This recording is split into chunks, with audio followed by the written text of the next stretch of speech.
Salut les psychopotes, nous voici dans notre nouvelle émission Les psychopotes qui papotent.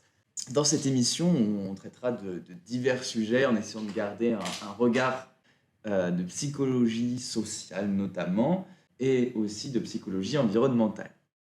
Donc, je suis doctorant à l'université de Nîmes en deuxième année. Je travaille sur la gestion du risque des inondations et sur comment faire en sorte que les gens se protègent davantage face à ces catastrophes naturelles. Et nous recevons comme première invitée Lucie Brelet. Peux-tu te présenter à savoir que Lucie est une de mes grandes amies. Oh, je suis touchée. Oh non. Alors là, il a fait le geste de me toucher en vrai. Je suis aussi doctorante en psychologie sociale environnementale à l'université de Nîmes. Et moi, je suis en contrat CIF, donc c'est des contrats qui sont un peu spéciaux. Où c'est soit avec des entreprises privées, soit avec des collectivités publiques. Et moi, pour le coup, je suis avec une collectivité publique. Et donc, je travaille plutôt sur les conflits d'usage en moyenne montagne dans un contexte de transition touristique en montagne. Et je travaille à faire en sorte que les chasseurs, les éleveurs, les vététistes, les forestiers deviennent tous copains et préservent leur massif, se mettent en action collectivement pour préserver leur massif. Waouh. Petite présentation. Ouais, voilà, allez. Et donc notre premier sujet, ce serait en fait, qu'est-ce qu'un psychologue environnemental parce qu'on est quand même tous les deux finalement, même si on n'a pas vraiment notre numéro Adélie pour le moment. Oui, j'ai pas fait ça. Mais... Moi non plus. Parce qu'en fait, pour être psychologue, il faut donc une licence de psycho, un master. Un master. Un master, enfin oui, mais du coup, si t'as pas la licence, tu peux pas non plus... Mais tu peux pas avoir de licence. Bah si, tu peux pas avoir de master sans licence. Oui, mais par exemple, on a des personnes du seul master de psychologie environnementale à l'université de Nîmes qui ont fait une licence de géographie et qui ont quand même fait le master finalement. Et donc, pour être psychologue, ils font donc une licence de psychologie, un master de psychologie. Non. Bah, tu vois, j'en apprends tous les jours. Voilà, donc il faut vraiment donc, la licence, le master et le stage de 500 heures avec un psychologue référent qui nous permet de demander le titre et donc qui nous procure un numéro qui est le numéro Adélie. Et donc, on a toujours pas fait la démarche. D'ailleurs, je trouve ça un peu... On peut commencer déjà un sujet là-dessus On peut. Déjà, je trouve ça un peu... parce que du coup, en psycho, il y a quand même plein de disciplines différentes. Tu as de la psychosociale, tout ce que nous, on fait. Mais il y a aussi de la psychocognitive, de la psychoclinique, de la psychodéveloppementale, il y a de psycho... la neuropsychologie, la santé aussi. La psycho de la santé, il y en a beaucoup. Il y a plein de choses qui existent en sous-discipline en fait, de la psycho. Et moi, ce que je trouve un peu justement à ce numéro Adélie, où à la fin du master, tu as ton titre de psychologue, c'est quand même le côté, en gros, nous, demain, on pourrait ouvrir notre cabinet de psychologie clinique, alors qu'on ne fait que la psychosociale et qu'on n'est pas vraiment... moi, je ne me considère pas formée à la psychoclinique, je ne me considère pas formée à prendre en charge la thérapie d'un individu qui vient au cabinet et qui vient me voir pour des problèmes sociaux. Ouais, mais après, on a eu des cours d'éthique, de déontologie. Ouais, mais c'est pas... c'est juste, je trouve ça justement quand même... c'est une des failles en fait. C'est dommage de faire un titre de psychologue de manière générale alors que finalement... Ça dénote pas assez justement de toutes les différences que tu peux avoir au sein de la psychologie, puisque psychosocial, on est vu aussi, il y a peut-être la représentation sociale de dire qu'un psychologue social, il y a beaucoup de psychologie dedans, donc du coup, j'imagine le mec avec le patient qui est allongé sur le divan et qui est invité pour une thérapie, alors que la psychologie sociale ne fait pas du tout ça. Et quand moi j'explique à des fois ma famille que je fais de la psychosociale, des fois, c'est déjà compliqué de leur faire comprendre que non, je ne suis pas avec un divan, avec une personne. Et limite, l'individu, c'est horrible ce que je veux dire, mais c'est pas ma priorité. Oui, non, mais c'est ça qui est drôle. C'est aussi pour ça qu'on choisit un peu la psychosociale. On n'est pas à l'aise dans les thérapies, dans Non, dans c'est pas du tout l'accompagnement. notre discipline. Voilà, et encore peut-être plus pour nous qui avons continué sur de la recherche, finalement, Oui, en plus. c'est encore quelque chose de différent. Parce que moi, je vois que c'est aussi une des raisons pour lesquelles j'ai pas choisi la psychologie clinique, c'est que c'était pas quelque chose qui... L'accompagnement thérapeutique ne m'intéressait pas. Et voilà, c'est quelque chose qui n'a Quand pas... tu étais en licence, tu avais une psycho qui t'intéressait plus qu'une autre avant la psychosociale ou ça a toujours été psychosocial? Moi, ça a toujours été psychosocial, en fait. En fait, je suis arrivé en psycho par la psychanalyse, notre grande amie sur laquelle on pourra discuter un peu plus. J'étais passionné, en fait, par ça. Je trouvais ça hyper intéressant. J'étais pas trop Freud, parce que je connaissais Freud pour les intimes. Sigmund Freud. Voilà. Moi, j'étais du coup sur un de ses poteaux, enfin, un de ses anciens poteaux, Carl Gustav Jung. Ils étaient potes? Au début, ouais. Ah ouais? Enfin, du moins, ils étaient potes, ils se connaissaient, Enfin, quoi. c'était un des élèves de Voilà, c'est quelqu'un, ça. Et un en truc. fait, ils se sont scindés après, de ce que j'ai cru comprendre, Ok. sur certains désaccords. Et donc, j'arrive en psycho, euh, et, et là, je découvre déjà qu'en fait, effectivement, il n'y a pas que la psychanalyse, que moi, je considérais en fait comme de la psycho pure. Et en fait, non, il n'y a pas que ça. Et C'est large en fait. c'est ça. Et j'aimais beaucoup, du coup, le côté clinique, en fait, au début. Ok. Parce que c'était les maladies. Enfin, moi, c'est vraiment la représentation que j'avais de la psycho qui me disait, Pas genre, ce que tout le monde a. Hein. ouais, c'est un peu ça. Et en fait, j'arrivais aussi avec le côté criminaux. Je pense qu'on on est beaucoup à avoir eu. Enfin, j'ai l'impression que cette phase, même quand je vois des étudiants, Oh, pas ils tant que aiment ça. tous. Enfin, il y en a pas, il y en a Enfin, toujours moi, quelques-uns. là où j'étais à la fac, j'ai dû rencontrer qu'une C'est qui vrai. était vraiment intéressée par la criminaux. Mais c'est vrai que moi, criminaux, ça m'intéressait aussi dans le sens où je voulais. Enfin,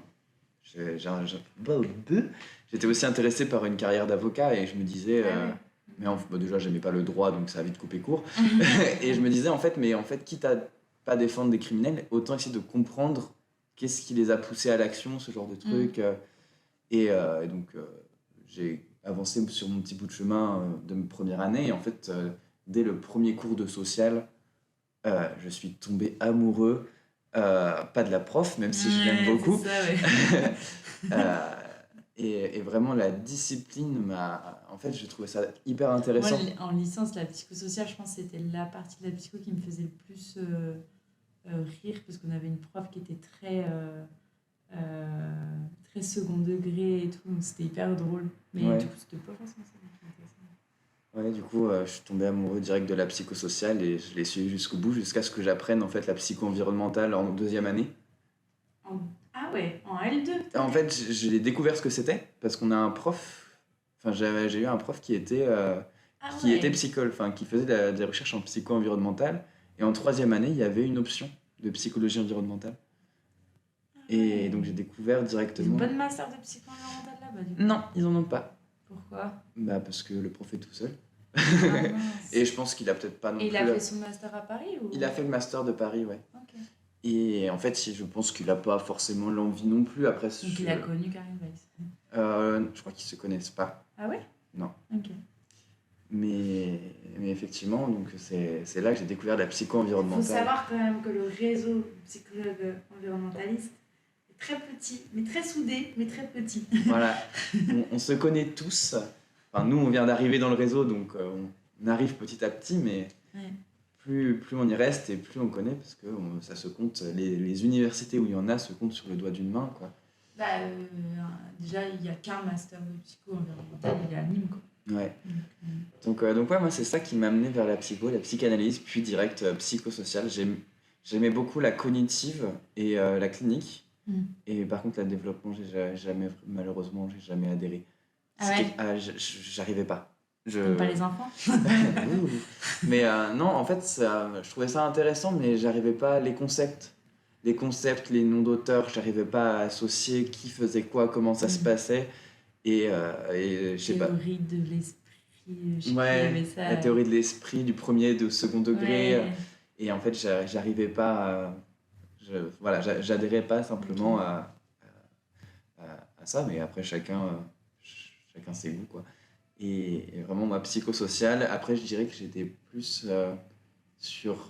quoique j'ai fait 2 stages en clinique quand même. Hein. En Ah ouais, quand même. psychopatho. En Ah oui, psychopathologie. donc quand même, t'avais Ouais, quand même un c'était... penchant clinique. Ouais, c'était... Mais Enfin, un penchant clinique. un penchant- Ouh, mais vraiment, Voilà, j'ai un j'aimais... psychiatre en fait. J'aimais beaucoup, enfin, je trouvais ça hyper intéressant. Et la cognitive, je pense que je m'y suis intéressé parce que j'adorais la sociale et que je trouvais que les ponts étaient hyper intéressants. Ok. Mais ouais, la clinique, j'aimais beaucoup, mais j'aimais pas soigner des gens. Ils font chier. Voilà. Ils sont intéressants, mais à observer, c'est tout. Bah, c'était un peu ça, tu vois. Je me disais en recherche, pourquoi pas, mais alors psychologue clinicien, je suis beaucoup. Enfin, j'aurais pas eu. Je pense que j'aurais pas réussi à avoir cette posture du psychologue que je peux avoir maintenant en tant que psychologue environnementaliste et psychologue social.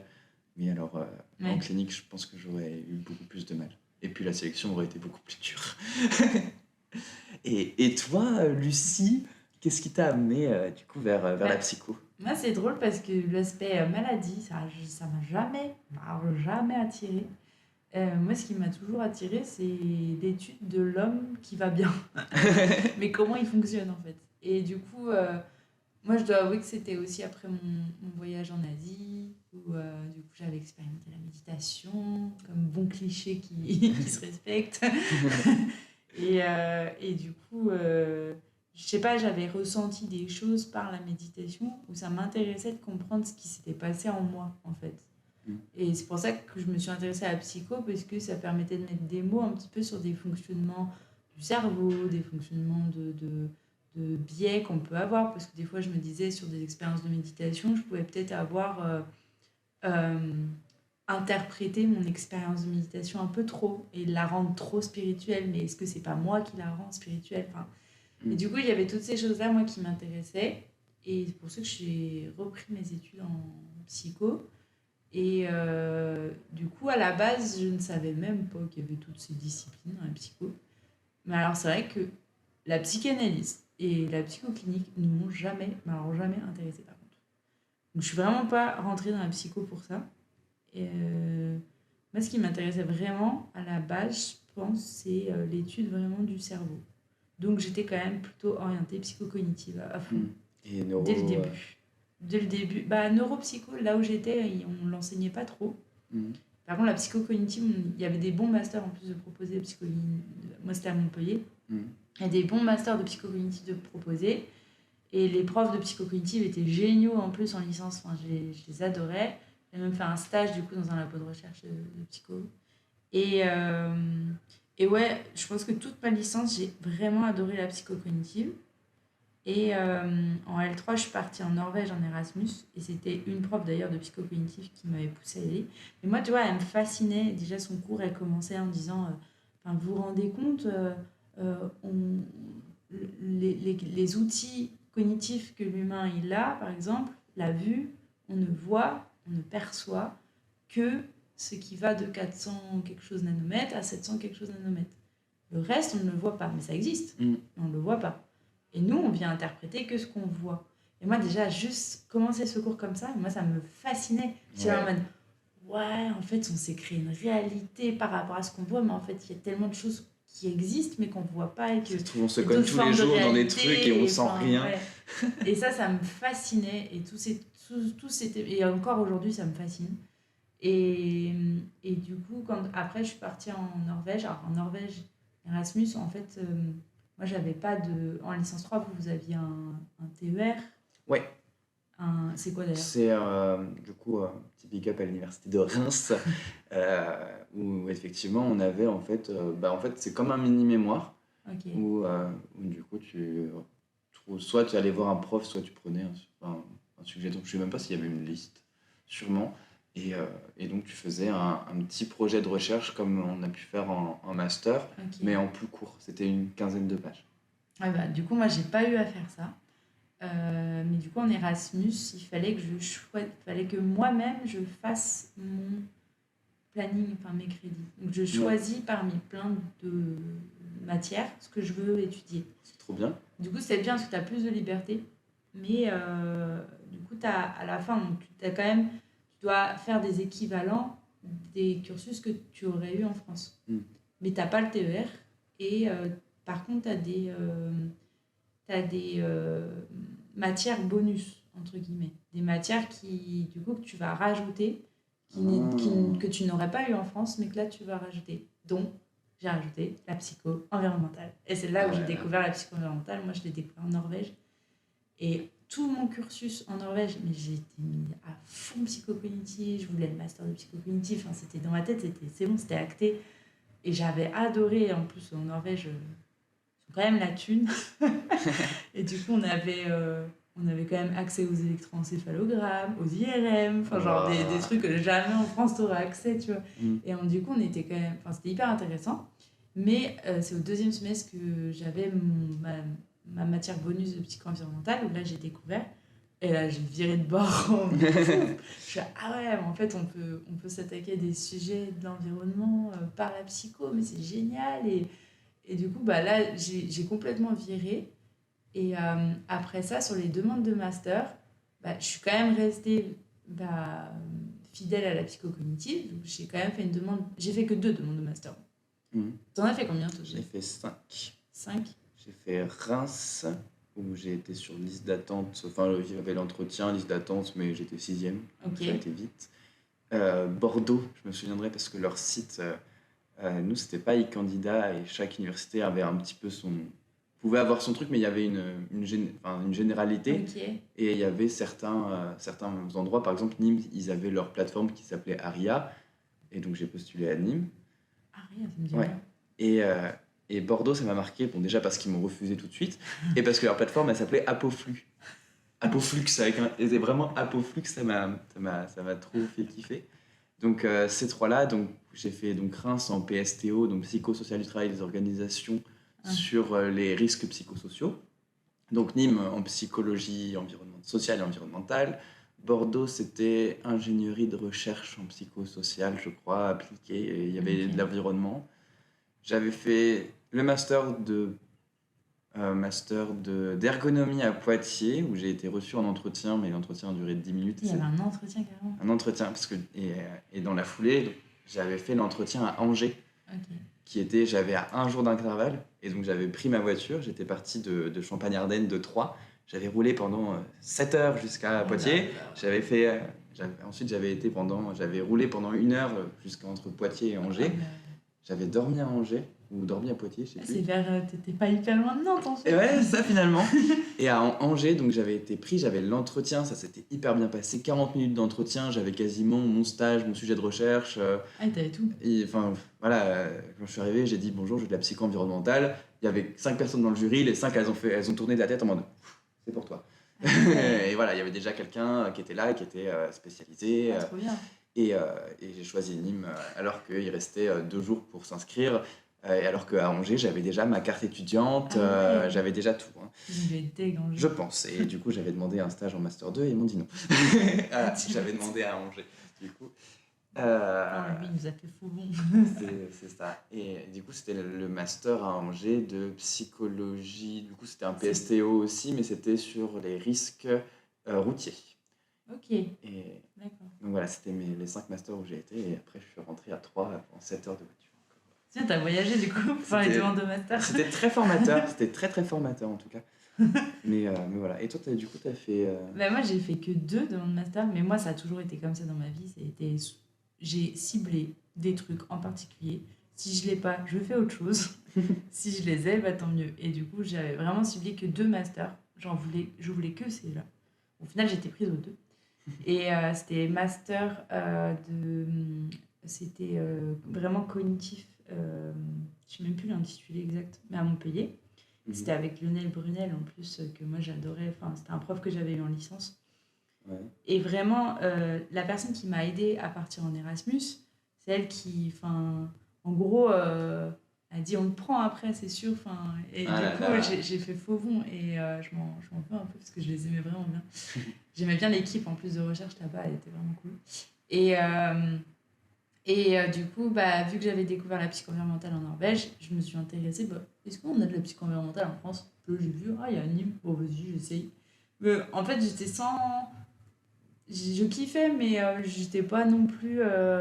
pour moi, ça restait quand même la psycho-cognitive, mon truc. Et du coup, petite histoire, j'étais en Corse, j'étais gardienne de refuge l'été. J'avais pas de réseau. Je dormais dans un refuge sous tente pendant tout l'été. Oh là là.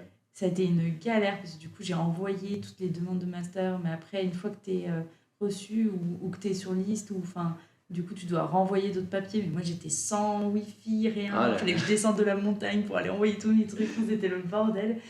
Et du coup, quand j'ai su que j'étais pris aux deux, bah là, il fallait que je fasse un choix. Alors moi, il faut savoir que je suis quelqu'un qui ne sait pas faire de choix. Donc du coup, j'étais là bloquée, j'avais appelé ma mère, j'étais là en mode, je sais pas quoi faire et tout. Et je sais pas comment j'ai fait mon choix en vrai.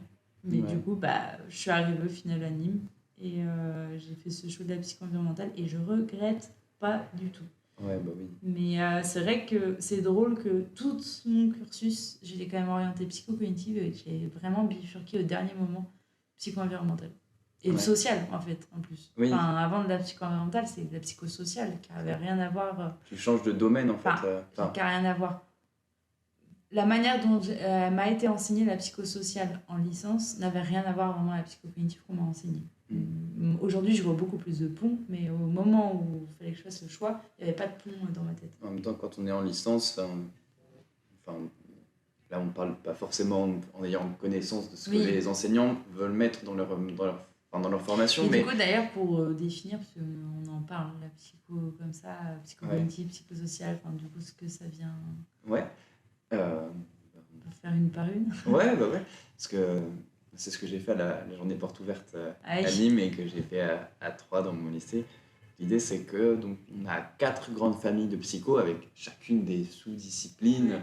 Moi, je les appelle, j'aime bien leur dire, c'est les grands-parents. Ça, c'est les 4 grands domaines. Et puis avec l'arrière-grand-mère, c'est la psychanalyse, tu vois. Ouais. Et Donc, vraiment l'arrière-grand-mère. cette très vieille arrière-grand-mère, donc elle a eu 4 enfants, qui sont donc la psychologie clinique, donc qui est toute l'étude. Oh non, mais non, on peut pas faire ça là. Non, d'accord? C'est des grèves. Donc on a ces 4 grandes familles de psycho. La psychologie clinique, donc, qui est l'étude des maladies mentales. Pour moi, c'est essentiellement ça, en fait, la psychoclinique. Ouais, il y a aussi tout l'aspect thérapeutique de l'individu, hein, je trouve. Ouais. La psychoclinique, Oui. de manière générale, c'est celle que le monde entier connaît le mieux, en fait, la psychoclinique. La psychoclinique, c'est quand même celle où, quand tu as besoin d'un psy parce que ça va pas bien, c'est vers un psy. On laisse passer la moto. Il y a encore le klaxon, bordel. Mais ouais, la psychoclinique, c'est quand tu as un problème et que tu vas pas bien et que tu veux aller voir un psy, bah, tu vas souvent te tourner vers un psychologue qui, la plupart du temps, a une orientation psychoclinique. Ouais, au final. c'est ça. Et tous les métiers qui peuvent en déboucher, c'est donc les psychologues en hôpital, les psychologues libéraux. Oui, en cabinet, voilà. Enfin, voilà, c'est la psychologie la plus classique, je trouve. Voilà, c'est la grande sœur. Ouais. Enfin, la grande grand-mère, quoi. Ouais. Après, donc, on a la psychologie cognitive. Peut-être nous en dire là, quelques c'est mots. plus l'étude de tous les outils cognitifs que l'humain a avec lui. Donc, quand on dit outils cognitifs, ça va être la perception, l'attention, le traitement d'une information, la mémoire, tous ces aspects-là où on va venir traiter une information, l'analyser, la percevoir, tout ce mécanisme-là. Et du coup, la psychocognitive, elle vient étudier ça. Et du coup, il faut savoir que dans la psychoclinique, on peut avoir une approche cognitive qui va être plutôt une approche qui va venir faire de la thérapie sur la personne, mais en modulant ses outils cognitifs, en fait, justement, pas forcément sur le dialogue ou sur des théories peut-être plus psycha ou j'en sais rien, mais plus sur des théories qui vont plutôt travailler sur les biais cognitifs qu'on peut avoir et comment on peut aller au-delà de ça, etc. D'où les TCC, les thérapies dans les cognitivo-comportementales. par exemple, c'est souvent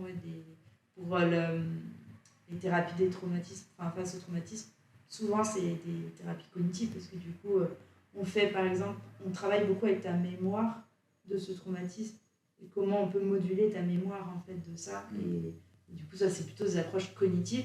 Ça reste des psychologues cliniciens, mais avec une approche cognitive. C'est pareil pour les phobies, je crois aussi. Ouais, les phobies, Bah, d'ailleurs, les émotions font partie de la psychocognitive aussi, beaucoup. Mm. Et, Ensuite, on a donc la quatrième, la troisième, pardon. Donc, on a la troisième, la psychologie du développement, on finira par nous après. La psychologie du développement qui est en fait l'étude de l'humain sur des périodes de sa vie et tout au long de sa vie, l'évolution, ouais. que ce soit de la naissance jusqu'à la mort. Donc on a par exemple l'étude de la petite enfance, l'étude de l'enfance, de l'adolescence.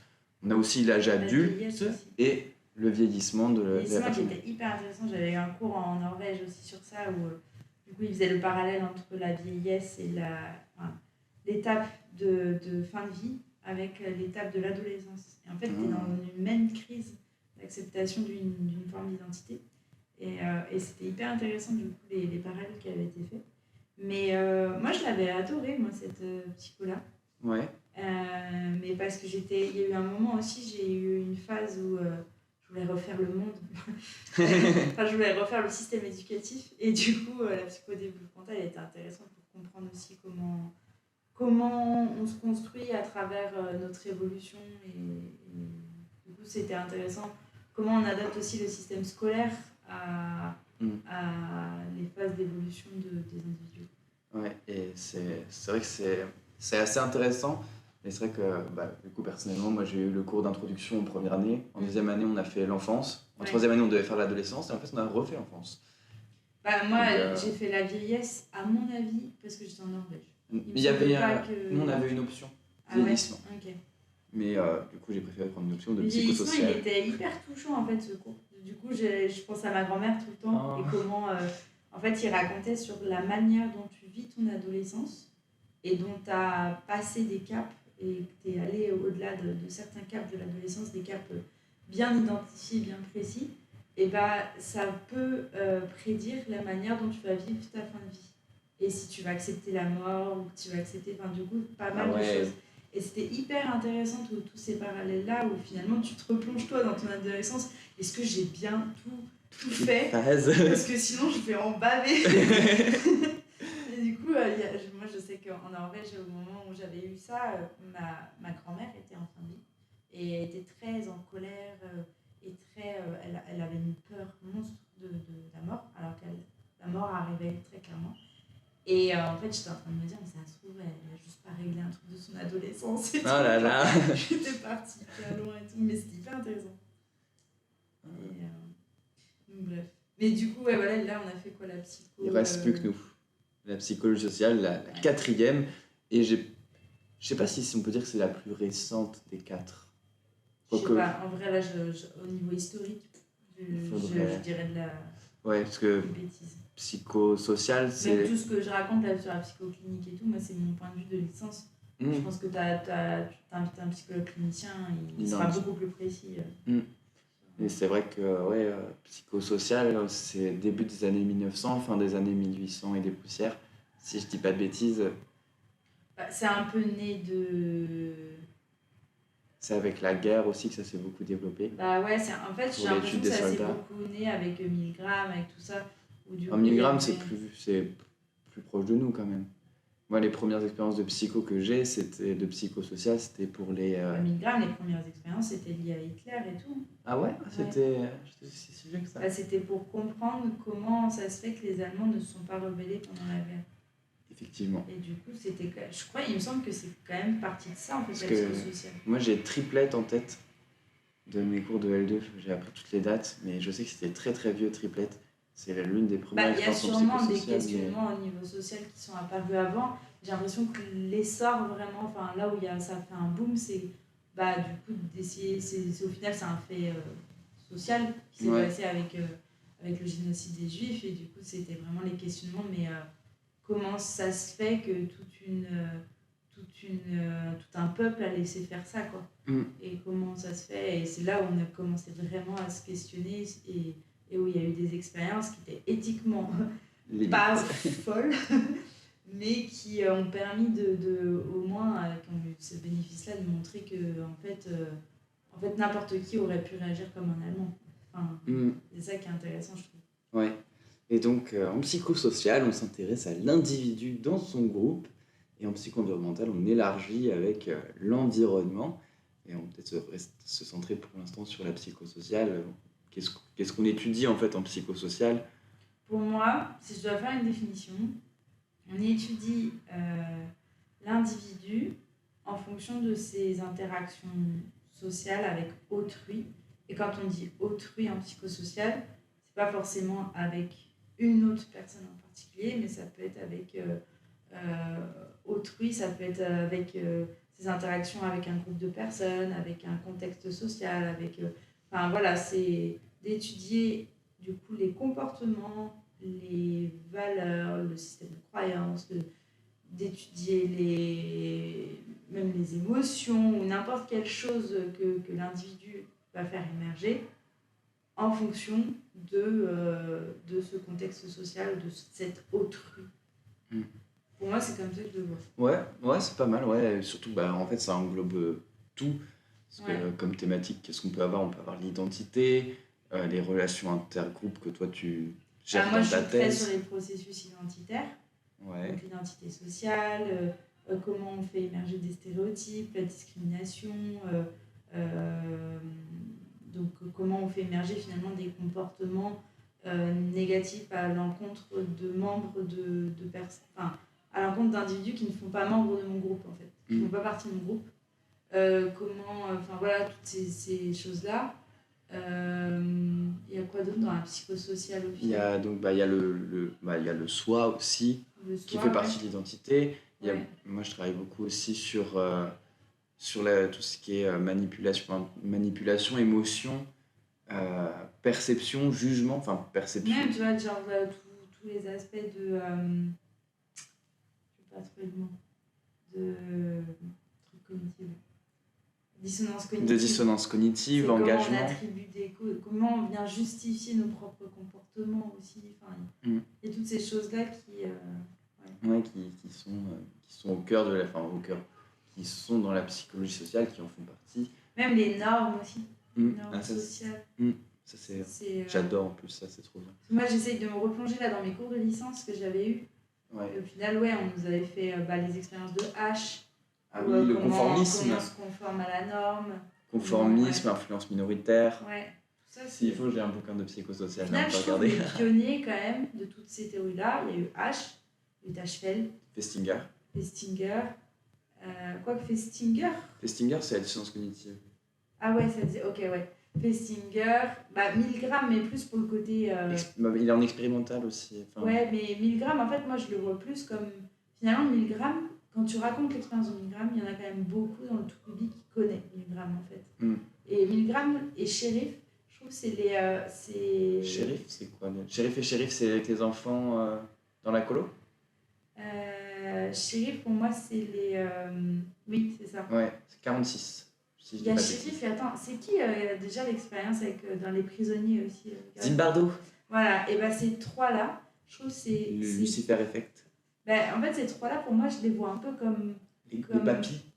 Pas les papis, mais genre ceux qu'on fait de la psychosociale un fait social qui a intéressé tout le monde, en fait. Waouh, un truc qui a marqué, en fait, dans les expériences qui ont été faites.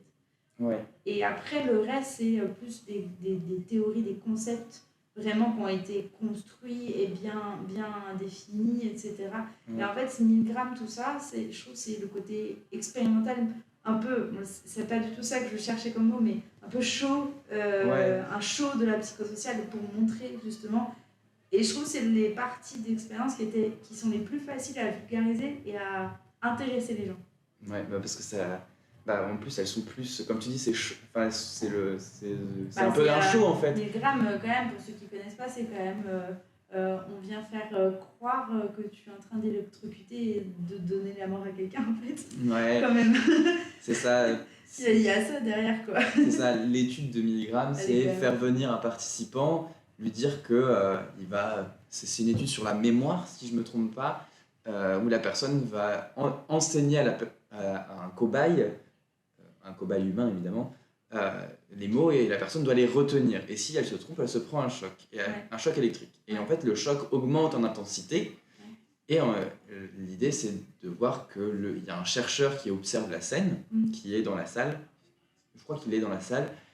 Et, Après, il y a plein de sous... Il y a plein de variantes. Il y a plein de variantes parce que du coup, de ça, on a pu connaître aussi l'effet de la soumission à l'autorité. Voir si les femmes le faisaient plus que les hommes. Il y a beaucoup de choses comme ça. Il y a plein de trucs qui ont émergé. Du coup, il y a des variantes de cette expérience. Mais en tout cas, éthiquement, on ne pourrait pas le faire aujourd'hui. Voilà. Et ça va jusqu'à un moment où, en fait, le choc correspond à un choc mortel. Alors, il faut bien comprendre que la personne qui se fait électrocuter, entre guillemets, c'est un cobaye et qui ne se fait pas vraiment électrocuter. Mais par contre, la personne qui donne les chocs électriques est persuadée qu'elle donne des vrais chocs électriques. Voilà, parce que la personne, le cobaye est un comédien qui, du coup, joue très bien la comédie et qui fait semblant de se prendre des chocs, qui parfois supplie d'arrêter. Et le bien, c'est qu'on lui dit bien aussi qu'arriver à, je sais plus, moi je suis nulle en c'est 260. Alors, mon père est électricien, mais on leur dit bien que arriver vers 200 volts, en gros, c'est létal. Quoi. Ouais, c'est et pourtant, ça. ils y vont. Et le chercheur, derrière, et même si la personne, le participant se pose des questions, le chercheur derrière lui dit non, mais vous inquiétez pas, c'est moi qui prends la responsabilité, on continue l'expérience. Et il y a eu un show télé. Moi, ce qui m'avait marqué vraiment quand on m'avait présenté ces expériences-là, c'était plutôt de dire, en fait, parce qu'à la base, elles avaient été faites pour ça, mais c'est vraiment de dire, en fait, vous auriez tous pu être allemand, vous auriez pu tous donner la mort à quelqu'un juste parce qu'on vous le demande. Et ça, je trouve ça... Moi, c'est ce qui m'avait le plus marqué en psychosocial au début quand je me suis intéressée à ça, genre en mode... mais ça m'a rendu humble en fait sur... on a souvent des fois cette approche-là en mode non mais moi jamais je ferais ça quoi. Bah si en fait tu pourrais. Il y a tellement de biais que si tu pourrais. Un fait divers aussi qui m'avait choqué. Comment ils appelaient ça? L'effet témoin. Des 32 témoins. Ou ouais. Témoins, alors c'est 46. Je crois qu'il était 46 et c'est donc c'est sur l'effet témoin où c'est Kitty Genovese. Mes étudiants de L2 vont me détester si je me trompe, parce que c'est ce que je leur fais en cours. Et donc, c'est 47 témoins. Non, c'est 47 cordes de film. En fait, c'est une personne dans la rue qui rentre chez elle, tranquillou bilou, pendant un soir, mais genre 3h du matin, et elle se fait agresser. Violée même, je crois. Je sais pas ça, pour le coup. Peut-être. Là, on est en train de faire une fake news. Totalement. Et en fait, l'idée, c'est que c'est pas... À vérifier. Il y avait en fait tous les voisins qui ont vu la scène depuis chez eux. Qui l'ont entendu. Voilà, et qui n'ont appelé la police qu'après 35 minutes, si je me souviens bien. Et donc, c'est assez impressionnant, en fait. C'est impressionnant. Et moi, je me rappelais d'un fait divers qu'il y avait eu à Nantes, parce que je suis nantaise, et où c'était une fille qui s'était fait violer dans le tram et que personne n'avait réagi. Et je me rappelle, j'avais été choquée sur les réseaux sociaux où tout le monde du coup était en train d'insulter tous ceux qui n'ont pas réagi. Et moi en fait j'avais envie de les renvoyer à cette expérience en mode en fait ça se trouve... C'était pas une expérience du coup. Non, c'était pas une expérience, c'est un fait divers mais qui a été reproduit en expérience sur des trucs différents. Oui. J'ai l'expérience en tête s'il faut. Mais du coup, en fait, c'est tout le côté... fait divers, explication de faits moi, de société. Moi, ce qui m'avait le plus choqué en psychosocial, c'est tout le côté... Quand t'écoutes tout le monde, personne ne le ferait. Bah si, en fait, tout le monde le ferait. Et c'est ce côté-là, genre... si on écoute tout le monde, en fait, tout le monde aurait réagi dans cette situation. Pourtant, personne ne l'a fait. Et je pense que si personne ne l'a fait, c'est qu'il y a bien une raison. C'est que vous non plus, vous ne l'auriez sûrement pas fait. Et du coup, c'est ça qui est... je crois que psychosocial, ça permet de retrouver de la modestie et de la tolérance, du coup, sur même des personnes qui vont aller faire des choses que tu te dis non, faut pas faire ça. En fait, moi, j'ai retrouvé un peu de la tolérance en me disant, mais en fait, elles étaient imbriquées dans tellement de biais, tellement de choses qu'on n'avait pas conscientisé à ce moment-là. Ouais, c'est ça. Que du coup, je sais pas, ça m'a réconcilié avec l'humain. La psychosocial, je pense. C'est te dire que ce qui se passe, même si... pas de la faute de l'humain non plus. C'est nos biais, en fait, qui sont comme ça. Quoi. C'est ça que finalement, en fait, c'est pas... c'est bizarre de dire ça comme ça, mais il y a des choses qui sont normales et qui sont inhérentes à l'humain, en fait. Et il faut les accepter, il faut les conscientiser pour essayer de les contrer. C'est ça, quand on les connaît. Tout le monde n'est pas parfait et personne ne le sera jamais, quoi. Et, je sais pas, moi, ça m'avait vraiment réconcilié avec l'humain, je pense. Moi, j'ai vraiment adoré. Enfin, c'était Ouais. ce qui m'a fait tomber dedans quand j'étais petit. Enfin, petit, il y a 7 ans. Et alors, psycho-environnemental, comment toi t'es tombé dedans? Psycho-environnemental, alors, pour être tout à fait transparent, j'adorais les plantes. J'étais un fan de plantes en tout genre, j'adorais tout ça, j'adore Alors, faut savoir que Théo adore aussi le vert. Effectivement. Et en fait, j'ai réussi à transformer en fait, cette passion pour le vert en passion pour la nature, ou du moins pour les végétaux. Ok. Parce qu'à la fin de ma première année de licence de psycho, j'ai hésité à partir en biologie pour Ok. m'orienter en botanique. Ah ouais. Voilà. Bon, botanique qui serait arrivé beaucoup plus tard, mais ça aurait été mon objectif. Et en fait, j'ai entendu parler du coup de psycho-environnemental, je ne sais plus trop comment, sûrement par ce prof à l'université de Reims. Mhm. Euh, et du coup, je me suis renseigné et en fait, je me suis dit, ah, mais c'est trop bien, c'est une valorisation de la nature. Mhm. J'avais pas tant que ça, cette fibre écolo, en fait, c'était plus par passion et ça permettait, je pense que sur le moment, on parlait de la dissonance cognitive tout à l'heure, qui est le fait de ne pas se sentir bien quand on a deux pensées qui sont pas cohérentes. Et c'était de me dire que je suis resté en psycho, mais j'adore les plantes. Et je pense que la manière de fusionner les deux et de me ressentir bien dans psycho, c'est de me dire, en fait, il faut que j'aille sur un truc qui est sur de la préservation de la nature, qui est sur de l'environnement, voilà, et tout en gardant cette fibre sociale. Et en fait, bingo, il y avait un master. Et en plus, j'ai aussi eu la chance de tester ce qu'était la psycho-environnementale en troisième année de licence, pour pouvoir en fait me rendre compte qu'il n'y avait pas que ce côté des plantes. Et, et heureusement d'ailleurs, parce qu'on n'est pas des psychanalystes de plantes. Ça pourrait être très drôle, mais on ne peut pas communiquer avec les plantes. Faudra demander à Noémie si... Je ne peux pas communiquer, mais je sais qu'elles ont des systèmes de communication. Oui. Enfin, dans les arbres qui ont des systèmes de communication. Moi, j'avais regardé du coup pas mal de trucs parce que vraiment, je me passionnais Ouais, pour la botanique. Aussi, ouais. Alors, c'est pas la botanique qui me passionne, mais c'est tous ces systèmes de communication qu'ils ont aussi entre eux. Et que nous, on se dit, non, ils parlent pas, donc ils n'ont pas de communication. En fait, il faut se rappeler, et c'est là que ça me rappelle à la psychocognitive, à la base, quand tu perçois et quand tu es sensible à quelque chose, c'est une information qui passe, que tu traites et que tu retransmets. Donc là, il y a une transmission d'un neurotransmetteur qui passe, qui va être retransmis, qui a été capté à un moment donné pour pouvoir être retransmis. Donc pour moi, je dis si, ils sont capables de communication comme l'humain, c'est juste que ça ne va pas être... Mais il y a quand même une information qui est captée, qui est analysée, qui est retransmise derrière. Ça me fait penser, en fait, dans l'idée où c'est des choses qui sont très lentes, en fait, avec les arbres. Ça fait penser au Seigneur des Anneaux, avec les Ents qui mettent 500 plombes à discuter d'un truc. Et quand au bout de 3 heures, ils ont fini de discuter, en fait, ils ont juste discuté de...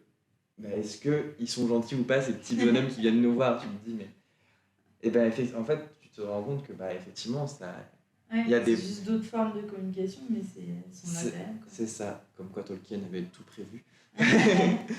mais non, donc effectivement, c'est ça qui m'a orienté en fait, vers la psycho-environnementale. Et après, j'ai découvert ce que c'était aussi. Et donc, pendant le master, je me suis orienté sur de l'urbanisme. J'ai grappillé un peu partout. Puis finalement, je me suis... voilà, pour l'instant, je suis sur la psychologie du risque. Ce que je dis maintenant, quand j'ai envie de rigoler sur ma thématique de travail en psycho, je dis que je suis en psychologie sociale environnementale du risque. Ah oui, c'est... Voilà. Bon, et moi, ce serait psychosocial environnemental des conflits. Et parce que c'est vrai que la psychologie du risque, c'est aussi une sous-discipline. Pour moi, c'est une sous-discipline de la psycho-environnementale. Oui, c'est vrai. Ouais. Et donc, c'est pour ça que on parlait des grands-mères, donc les 4 disciplines. Donc, on est sur une discipline petite fille, tu vois. Et donc, c'est assez intéressant. Moi, je suis quand même plus au final sur la psychosociale que de la sur des enjeux environnementaux. Mais je suis plus en psychosocial. Parce que ce qui est intéressant aussi avec la psychosociale, c'est que la psychosociale, elle peut s'appliquer. Et donc, on parle de psychologie sociale appliquée à un domaine, et à l'environnement, à l'économie, à la politique. Donc, c'est ça qui est hyper intéressant, c'est que la psychosociale, comme on l'a dit, en fait, c'est sur des... Enfin, ça s'applique à plein de faits divers, à des différents faits, à différents domaines. Et donc, tu arrives avec tes connaissances de psychologie sociale et tu peux, en fait, te greffer sur différents projets, différentes choses. Donc non, c'était psycho-environnemental, vraiment très bonne découverte. Et finalement, j'en ai fait mon métier, n'est-ce pas? Et on est presque dans un RPG parce qu'on peut dire qu'on est psychologue environnementaliste. Ouais. Et on devrait Et faire c'est mieux que les psychosociaux appliqués à l'environnement. Nous, on est des psychologues environnementalistes. Exact. Non, mais il faudrait faire un RPG des psychologues. Ça pourrait être trop bien. Où en fait, chacun, tu vois, genre nous, on a pris la spécialité de psychosocial, psycho-environnemental. Enfin, et encore, en théorie, on n'est pas une... Enfin, la psycho-environnementale, à mon sens, n'est pas une spécialité. Enfin, c'est à part quand même dans la psychosociale. Enfin, moi, je la vois quand même comme une sous-discipline de la psychosociale. Parce que pour moi, c'est un prolongement. Parce que quand je disais tout à l'heure, la psychosociale, c'est les réactions, des comportements et l'étude des comportements d'un individu en fonction de ses interactions avec cet autrui. Moi, même là, quand je l'enseigne en TD2 L2, j'ai bien repris des définitions de la psychosociale. On dit bien que autrui, ça peut être autant le contexte, l'environnement, des personnes. Donc c'est au final la psychosociale, elle est quand même au sens large. C'est un prolongement. Tout ce qui peut venir interagir là-dessus. Ouais. Donc pour moi, la psychologie environnementale, c'est juste un focus sur l'environnement comme facteur d'influence. Ouais. Ah ouais. Ouais, c'est vrai qu'après réflexion, moi je ne la vois pas comme un focus, mais plutôt comme un élargissement en fait, finalement. Un élargissement de ça, mais en même temps, ce qui rajoute, je trouve, la psychologie environnementale, c'est l'interaction. C'est à quel point aussi l'homme peut s'adapter à son environnement et comment l'environnement peut influencer le comportement de l'homme. Et moi, ce que je trouve intéressant dans la psychologie environnementale, c'est vraiment l'interaction qu'il y a entre les deux. Ça, tu le retrouves plus dans la psychologie environnementale que dans la psychosociale. Psychosociale, on s'intéresse surtout à comment l'environnement va venir influencer l'homme. Il n'y a pas le vice-versa. Ouais. Et ça, je pense que l'interaction, tu la retrouves plus en psychologie environnementale. Je suis pas sûre, après moi c'est des discussions qu'on a, je suis même pas sûre de ce que je raconte. Moi, nous sommes des psychopathes qui papotent. Ouais, non, c'est mon point de vue sur la psychologie environnementale, comme moi je les vois, mais peut-être que ça se trouve, je parlerai avec mes directeurs de recherche et puis ils me recadreraient en me disant ah mais c'est pas du tout ça. Attends, c'est un podcast amateur, n'est-ce pas? Amateur à Bac+7. Super. Mince, en fait, je commence à comprendre ce que c'est la psychologie environnementale. Mais c'est vrai que finalement, être psychologue environnemental, c'est aussi genre être psychologue. Enfin, du coup, avant tout, tu es psychologue. Et nous, des psychologues qui font de la recherche en plus. Donc, il faut réussir à concilier tout ça. Et avant de se quitter, une question qui reviendra dans tous les podcasts. Quelle est la dernière musique que tu as écoutée? La dernière musique que j'ai écoutée et que moi, tu poses à moi? Ouais. Ah, je croyais aux personnes qui regardent. Non, c'est pour toi. La dernière musique que j'ai écoutée, c'est ça la dernière. The World's Greatest de R. Kelly. Ok. La musique du moment. Moi, j'ai pas de musique du moment, j'ai une musique d'une vie et que à chaque fois, c'est ma musique du moment. Non, c'est même pas une musique, c'est un chanteur. C'est quoi? Je suis sûre que tu sais au fond. Je me souviens plus le nom.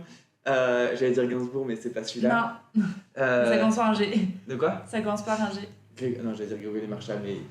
Et d'ailleurs, un fin psychologue social, ce gars-là, je pense, dans ses écrits. Vas-y, dis-le. Georges Brassens.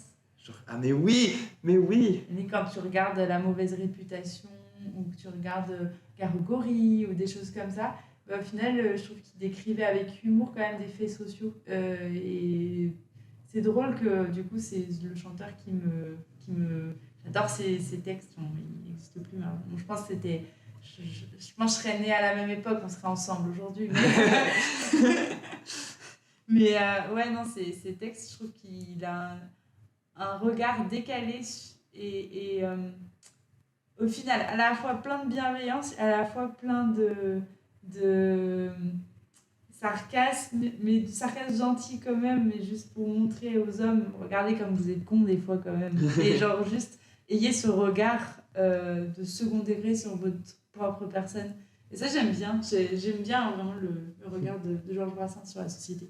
Qui, en plus, il a quand même, dans ses écrits, parlé de faits sociaux qui sont encore vrais aujourd'hui, parce qu'il n'est pas allé voir des faits sociaux, genre type la grève qu'on connaît aujourd'hui, ou des faits marquants, mais il a vu les mécanismes psychosociaux derrière des faits qui, au final, se sont toujours retrouvés aujourd'hui, et quoi qu'il arrive, et qui étaient retrouvés encore il y a 100 ans. Et c'est ça qui est intéressant, c'est qu'au final, ces chansons, elles pourront perdurer tout le temps, puisque tant qu'on n'aura pas trouvé une solution pour contrer ces biais-là, en fait, ils existeront tout le temps. Mais je trouve ça amène un côté, je sais pas, j'aime bien. Eh ben, merci beaucoup Lucie J'ai trop parlé à la fin. d'être venue. Mais et puis de toute façon, tu seras là pour sûrement. Enfin, c'est sûr, tu seras là pour les prochains épisodes qui sont prévus. Super. Voilà. Merci.